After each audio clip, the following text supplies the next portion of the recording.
नमस्कार. आपण अख्खं आयुष्य बाहेरच्या जगाला ओळखण्यात घालवतो, पण कधी स्वतःच्या अंतरंगात डोकावून पाहिलंय का? संतांचे शब्द म्हणजे दुसरं तिसरं काही नसून आपल्याच आत्म्याचा आरसा आहेत. आजच्या या विशेष भागात आपण शब्दांच्या पलीकडे जाऊन तो आरसा पाहणार आहोत. हा व्हिडिओ शेवटपर्यंत पहा, कारण यात दडलेला एखादा विचार तुमच्या जगण्याची व्याख्या बदलू शकतो. हा प्रयत्न मनाला भिडला तर तुमची दाद नक्की द्या. ज्ञानेश्वर माऊली या अभंगात एका अशा बाळकाबद्दल सांगतात जे जन्माला तर आलंय, पण ज्याला कोणतीही माया चिकटलेली नाही. हे बाळक दुसरं कोणी नसून आपला आत्मा आहे. हा अभंग आपल्याला सांगतो की मानवी जीवन हे केवळ खाणे, पिणे आणि झोपणे एवढ्यापुरते मर्यादित नाही. माऊली म्हणतात, निशब्दी बोभायलेन मीची. मीची म्हणजेच जेव्हा शब्दांची मर्यादा संपते तेव्हा खऱ्या मीची ओळख पटते. जगाच्या गोंधळात आपण स्वतःचा आवाज विसरलो आहोत. हा अभंग आपल्याला त्या शांततेचं महत्त्व समजावून सांगतो, जिथे गेल्यावर माणसाला कळतं की तो शरीराच्या पलीकडे काहीतरी वेगळं आणि चैतन्यमय आहे. हे आत्मज्ञान माणसाला जीवनातील कोणत्याही संकटात स्थिर राहण्याची ताकद देते. हा अभंग आपल्या आयुष्यात सकारात्मक बदल घडवण्यासाठी एका मार्गदर्शकासारखा काम करतो. आपण अनेकदा बाह्य सुखाच्या मागे लागतो आणि तरीही आपले पोट म्हणजेच मन भरत नाही. माऊली म्हणतात की ज्याने त्या निराकार तत्वाची चव घेतली त्याचं पोट अन्नाशिवाय भरलं. याचा अर्थ असा की जेव्हा आपण अंतर्मुख होतो आणि स्वतःच्या आतल्या आनंदाचा शोध घेतो तेव्हा आपली बाह्य गोष्टींवरील अवलंबित्व संपते.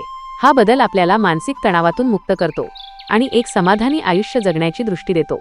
आपण फक्त हे शरीर नसून एक शुद्ध चैतन्य आहोत, ही सर्वात मोठी शिकवण यातून मिळते.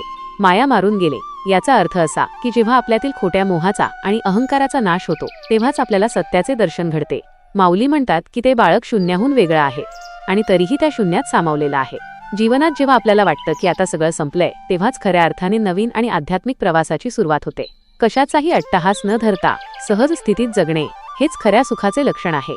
चला तर मग जाणून घेऊया या अभंगाचा भावार्थ, विश्लेषण, सामाजिक संदेश व नैतिक धडा वास्तविक जीवनातील उदाहरणासह. पहिला चरण, अचिंत बाळक सावध झाले. निशब्दी बोभायलेन मीची मीची. भावार्थ विश्लेषण. माऊली म्हणतात की मानवाच्या अंतःकरणात एक अचिंत म्हणजे ज्याची कल्पनाही करता येणार नाही असे एक बाळक जागे झाले आहे. हे बाळक म्हणजे दुसरे तिसरे कोणी नसून आपला आत्मभाव आहे. जेव्हा आपण साधनेत प्रगती करतो तेव्हा आपल्याला जाणीव होते की आपण हे शरीर नसून शुद्ध आत्मा आहोत. गंमत पहा, हे बाळक निशब्दी आहे म्हणजे त्याला शब्द नाहीत, तरीही ते ओरडून सांगत आहे की मीच तो आहे, मीच ब्रह्म आहे. जेव्हा माणसाला स्वतःच्या स्वरूपाची ओळख पटते तेव्हा बाहेरचा कोलाहल थांबतो आणि आतून एकच आवाज येतो की सर्वत्र मीच भरलेला आहे. सामाजिक संदर्भ व नैतिक धडा. या चरणातून माऊलींना समाजाला हे सांगायचे आहे की जेव्हा एखादी व्यक्ती अज्ञानातून बाहेर पडते तेव्हा तिला स्वतःच्या अस्तित्वाची खरी जाणीव होते. समाजात वावरताना आपण अनेकदा मी करण्यात अडकतो, पण हा मी अहंकार नसून आत्मभान असावे असा नैतिक धडा इथे मिळतो. समाजात जेव्हा एखादा माणूस शहाणा होतो तेव्हा तो ओरडून सांगत नाही, तर त्याच्या कृतीतून त्याचे व्यक्तिमत्व उमटते. वास्तविक जीवनातील उदाहरण, एखाद्या कॉर्पोरेट कंपनीत काम करणारा अधिकारी जेव्हा फक्त स्वतःच्या प्रमोशनचा विचार सोडून पूर्ण टीमच्या प्रगतीचा विचार करू लागतो तेव्हा त्याचे सावध होणे घडते. जेव्हा तो म्हणतो की हे काम मी केले, त्याऐवजी हे काम माझ्या जबाबदारीतून उत्तम झाले, तेव्हा तो या चरणातील जागृत अवस्थेचे दर्शन घडवतो. दुसरा चरण, गरोदरेवीण बाळक झाले. माया मारून गेले निरंजना. भावार्थ विश्लेषण. हे बाळ जन्माला येण्यासाठी कोणत्याही गर्भाची किंवा देहाची गरज लागली नाही, म्हणूनच याला गरोदरेवीण म्हटले आहे. हे बाळ म्हणजे ज्ञानाचा प्रकाश आहे. जेव्हा हा ज्ञानाचा उदय होतो तेव्हा माया म्हणजे अज्ञान आपोआप नष्ट होते. जसा सूर्य उगवल्यावर अंधार कुठे जातो हे कळत नाही, तसेच आत्मज्ञान झाल्यावर अज्ञानाची माया मरून जाते आणि तो जीव निरंजन म्हणजे कोणत्याही दोषाशिवाय अत्यंत शुद्ध अशा परमात्म्यात विलीन होतो. हे बाळ मायेचा नाश करून मुक्त होते. सामाजिक संदर्भ व नैतिक धडा. येथे गरोदर किंवा माया हे शब्द प्रतिकात्मक आहेत. समाजात आपण अनेकदा मोह आणि नात्यांच्या गुंत्यात अडकून आपली कर्तव्ये विसरतो. संतांना इथे हा धडा द्यायचा आहे की कोणतीही निर्मिती ही केवळ शारीरिक नसते, तर ती वैचारिक असते. समाजाप्रती असलेले आपले कर्तव्य पूर्ण करताना आपल्याला वैयक्तिक स्वार्थ आणि मोहावर विजय मिळवावा लागतो. वास्तविक जीवनातील उदाहरण, एखादा समाजसेवक जेव्हा स्वतःच्या कुटुंबाचा मोह बाजूला सारून अहोरात्र दुष्काळग्रस्तांसाठी काम करतो तेव्हा त्याने एक प्रकारे मायेवर विजय मिळवलेला असतो. त्याने उभे केलेले कार्य हे त्या बाळकासारखे आहे, ज्याचा जन्म कोणत्याही स्वार्थी अपेक्षेतून झालेला नाही, तर निव्वळ समाजसेवेच्या भावनेतून झाला आहे. तिसरा चरण, तेथे एक नवल पैजाले. पेहे सुदले निरालंब. भावार्थ विश्लेषण. या अवस्थेत एक मोठे नवल किंवा आश्चर्य घडते. माऊली म्हणतात की त्या बाळकाला पाजण्यासाठी पेहे म्हणजे दूध घातले गेले, पण ते दूध कोणत्याही पात्रात नाही, तर निरालंब म्हणजे निराकार स्वरूपात आहे. याचा अर्थ असा की आत्मज्ञान झालेल्या साधकाला जो आनंद मिळतो तो आनंद जगातील कोणत्याही विषयातून मिळत नाही. तो आनंद निरालंब आहे म्हणजे त्याला कशाचाही आधार लागत नाही. तो तो आत्मानंद स्वतःच स्वतःला तृप्त करतो. हे एक असे दूध आहे जे पिऊन जीव कायमचा तृप्त होऊन जातो. सामाजिक संदर्भ व नैतिक धडा. आपल्या समाजात अनेकदा असे मानले जाते की प्रगतीसाठी कोणाचा तरी वरदहस्त किंवा आर्थिक आधार लागतो. पण माऊली म्हणतात की जेव्हा तुम्ही सत्याच्या मार्गावर असता तेव्हा तुम्हाला कोणत्याही बाह्य आधाराची गरज नसते. तुम्ही स्वतःचा आधार बनता. समाजात स्वावलंबी होण्याचा आणि आत्मविश्वासाने उभे राहण्याचा हा मोठा धडा आहे. वास्तविक जीवनातील उदाहरण. एखाद्या गरीब शेतकऱ्याचा मुलगा ज्याच्याकडे ट्युशन लावायला पैसे नाहीत किंवा मार्गदर्शन करायला कोणी मोठे लोक नाहीत, तरीही तो स्वतःच्या जिद्दीवर स्पर्धा परीक्षेत यश मिळवतो. त्याचे हे यश म्हणजे निरालंब कोणत्याही बाह्य आधाराशिवाय मिळालेले यश आहे, जे पाहून संपूर्ण समाजाला नवल वाटते. चौथा चरण.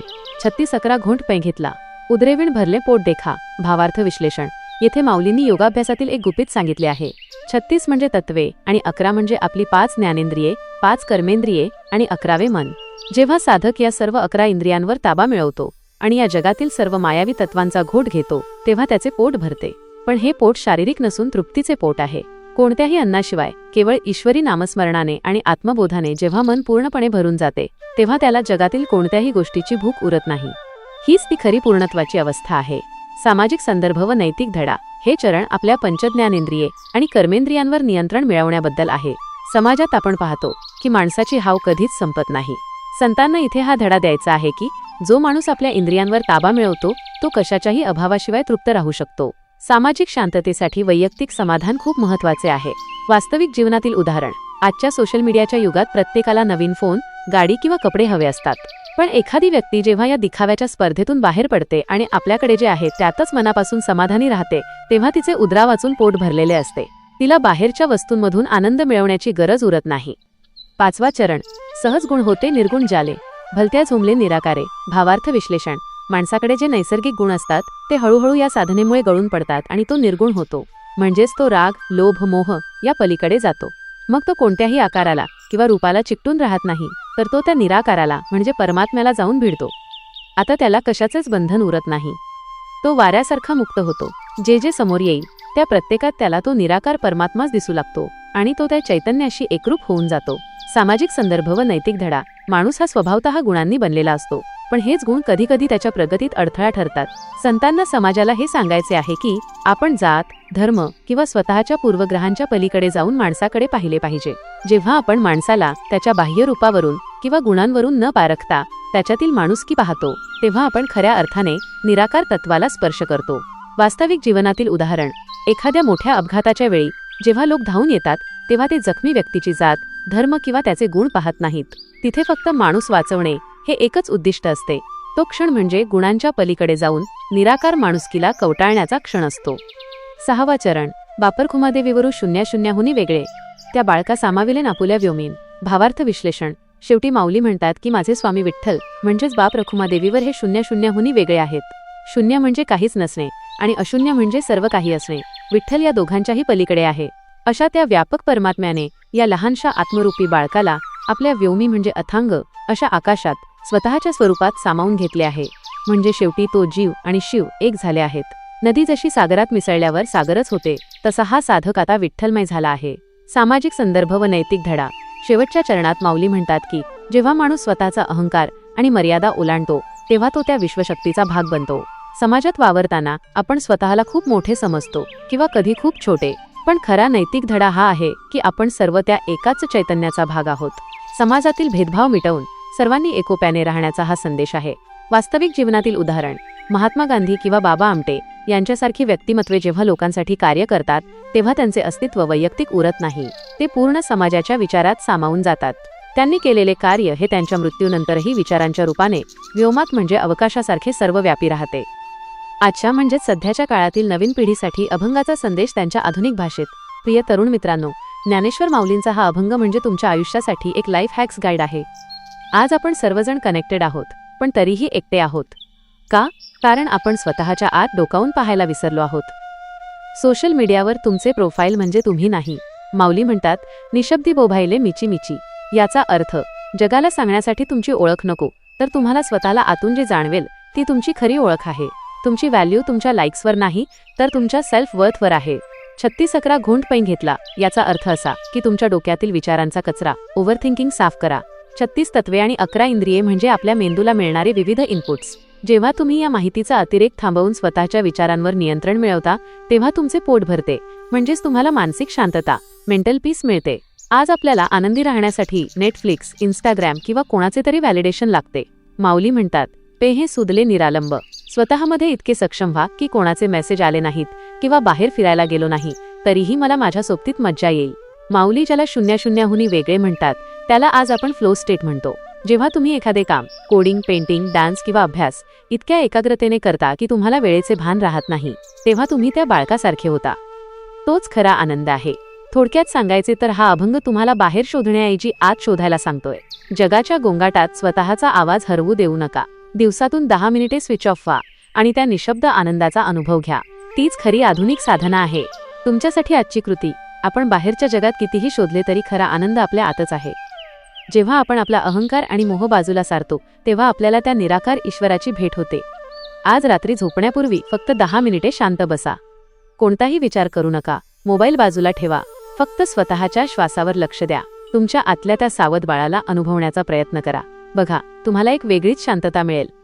धन्यवाद. मित्रांनो, ज्ञानेश्वर माऊलींचा हा विचार जर आपण थोडा जरी आचरणात आणला तर आपलं जीवन अधिक सुंदर आणि अर्थपूर्ण होईल. चला तर मग या मीचा शोध घेऊया आणि आयुष्याला एका वेगळ्या उंचीवर घेऊन जाऊया. गर्दीत हरवलेल्या माणसाला स्वतःची ओळख करून देणं हीच संतांची खरी शिकवण आहे. भावार्थ संतवाणी हा केवळ उपदेश नाही तर आपल्या अस्तित्वाचा शोध आहे. तुमच्या प्रतिसादाची ओढ आम्हाला कायम असते. कमेंटमध्ये माऊली लिहायला विसरू नका आणि पुढच्या भागात कोणत्या संतांच्या विचारांचा प्रकाश हवा आहे हे नक्की सांगा. पुंडलिक वरदा हरी विठ्ठल. श्री ज्ञानदेव तुकाराम. पंढरीनाथ महाराज की जय.